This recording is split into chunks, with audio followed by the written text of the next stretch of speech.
Bonjour à tous, bienvenue dans la veille SEOmix et dans la nouvelle petite astuce de la semaine. Aujourd'hui, ce que je vais vous montrer, c'est comment on fait pour essayer de rédiger un contenu qui soit optimisé pour les moteurs de recherche. Il y a notamment une petite méthode qui est toute simple à mettre en place, mais beaucoup de gens vont oublier, c'est de tout simplement regarder ce que le moteur de recherche va afficher sur le mot-clé que vous allez cibler. Alors, je vais vous donner 2-3 exemples, vous allez voir, c'est assez simple. Imaginons d'abord que vous vendiez des tondeuses à gazon. Si je veux être premier sur cette expression-là, je vais aller regarder ce que le moteur de recherche Google affiche.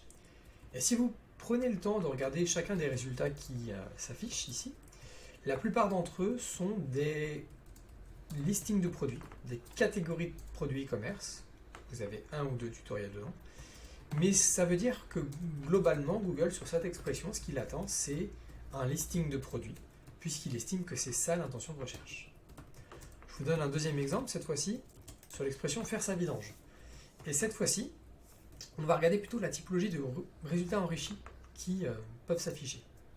En l'occurrence, si je tape l'expression faire sa vidange, Google va me donner un tutoriel, ce qu'on appelle une position 0, où il me donne directement la réponse. Il me donne d'autres questions associées. Et surtout, il va me donner deux autres choses. Il va me donner des tutoriels d'une part et des vidéos d'autre part.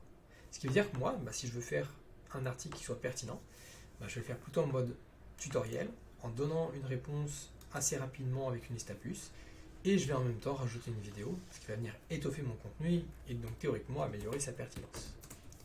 Dernier exemple, imaginons cette fois-ci que vous vouliez vous positionner sur l'expression mention légale.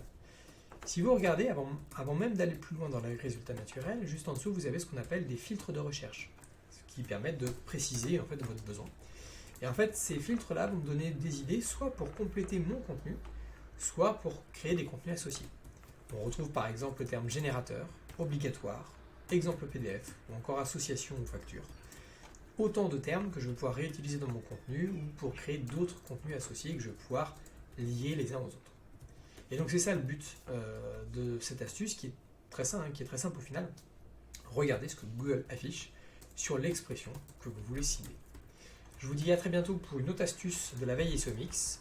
N'hésitez pas à vous abonner et à partager cette vidéo. A très bientôt.